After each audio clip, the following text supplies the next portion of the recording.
Thanks for joining me on episode 487 of the Inspired Stewardship Podcast. Hey, I'm Matt Ham, author of Redefine Rich, and I challenge you to live richly by listening to the Inspired Stewardship Podcast with my friend, Scott Mader.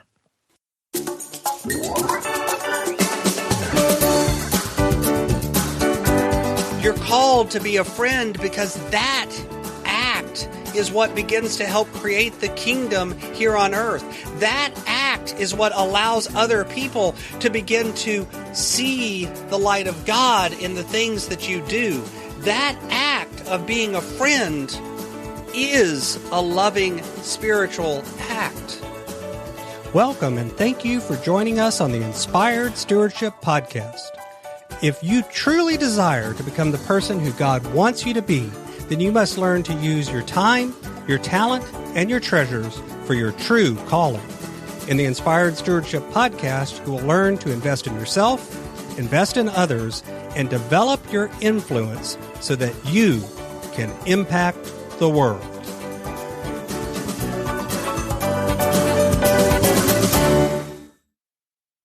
In today's Spiritual Foundation episode about developing your influence, I talk with you about the power of friendship, why we are called to be a friend, and what friendship should mean to a Christian. John chapter 15, verses 12 through 15 goes a little like this. My command is this, love each other as I have loved you. Greater love has no one than this, to lay down one's life for one's friends.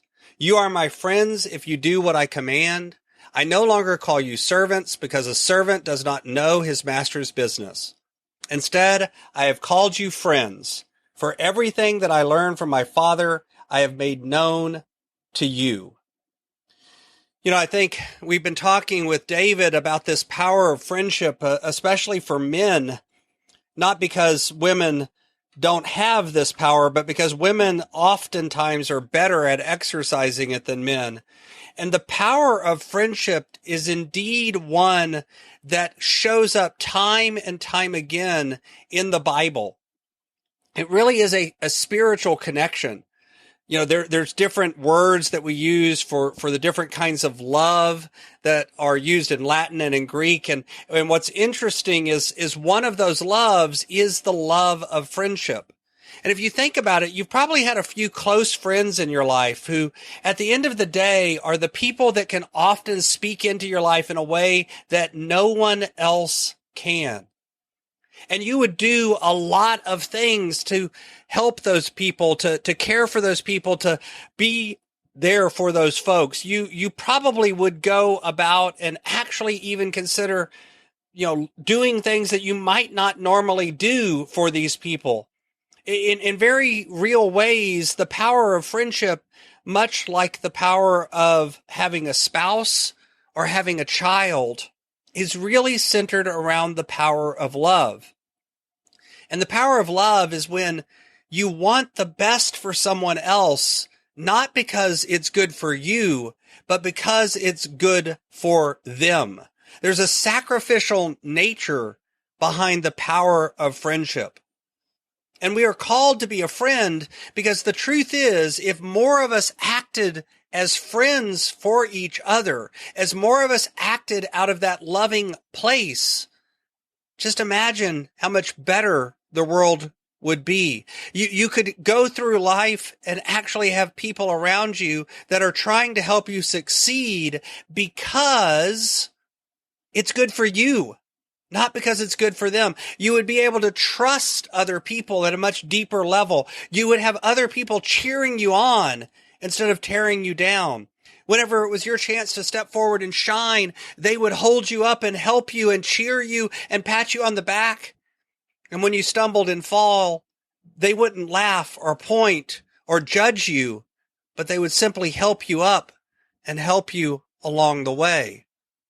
And when you think about that and think about the emotion behind that and how that would feel if other people treated you that way, you can realize that that's what you're called to be for others. You're called to be that friend. And yes, right now it may feel like you can't be friends with everybody.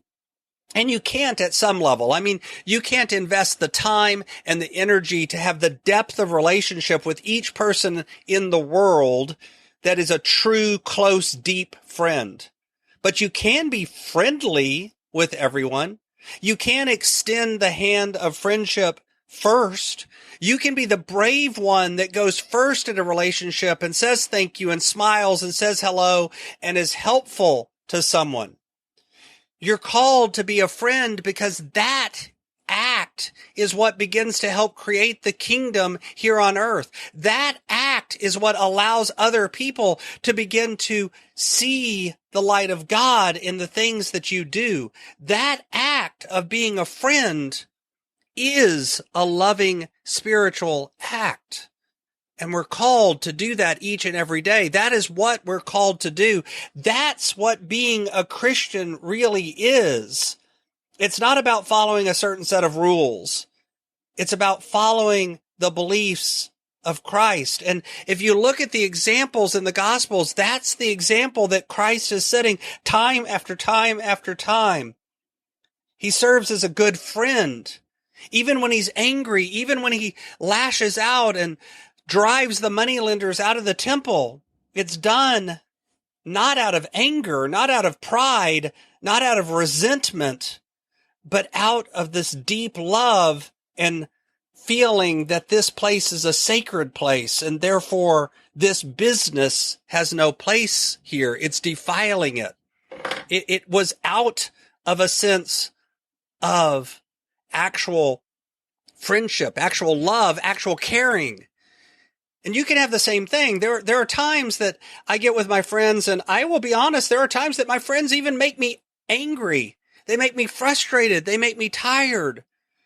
They bring something to me that I didn't really want to hear. Sometimes they say things to me that I definitely didn't want to hear. And yet when I reflect and I recognize that that came out of a loving place, oftentimes I recognize that that thing that they're talking to me about is also something that I badly needed to hear. So as a Christian, I encourage you to look around you. And if you're a Christian man, I really encourage you to look around you. Count how many real friends you have. And if it's less than 5, what can you do to begin to expand that circle? And then look beyond that, the not just deep friends, not just the people that you could call at 2 a.m. and they would answer the phone and they would come and help you. But look out a circle. Look for the people in the outer circle that you could call at 2 p.m. and they would answer the phone and they would come help you. Those people are your friends as well. How many people are in that circle? And think about the makeup of those circles. Are those people in those circles exactly like you? Or is there some diversity in that circle? I believe we're called to have not just everyone that looks and acts and thinks just like ourselves surrounding us, but actually have some diversity, as we talked about last week. And then look out one circle more. These are the people that, yeah, they may not answer the phone at 2 a.m. and they may not even answer the phone at 2 p.m, but they would get back to you. And if you sent them an email or reached out to them, they would get back to you and they would probably even help you at some level. Maybe not drop everything and drive across town kind of help, but they're out there one circle out. Even those people are still your friends. They're just friends at a level that isn't as intimate yet. And what can you do to make those circles bigger at all 3 levels?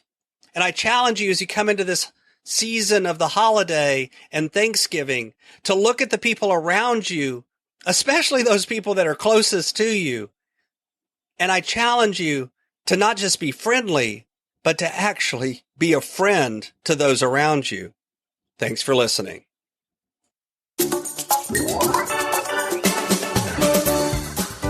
Thanks so much for listening to the Inspired Stewardship podcast. As a subscriber and listener, we challenge you to not just sit back and passively listen, but act on what you've heard and find a way to live your calling. If you enjoyed this episode, do me a favor. Go over to facebook.com/inspired Stewardship, and like our Facebook page and mark it that you'd like to get notifications from us so that we can connect with you on Facebook and make sure that we're serving you to the best of our abilities with time and tips there. Until next time, invest your time, your talent, and your treasures. Develop your influence and impact the world.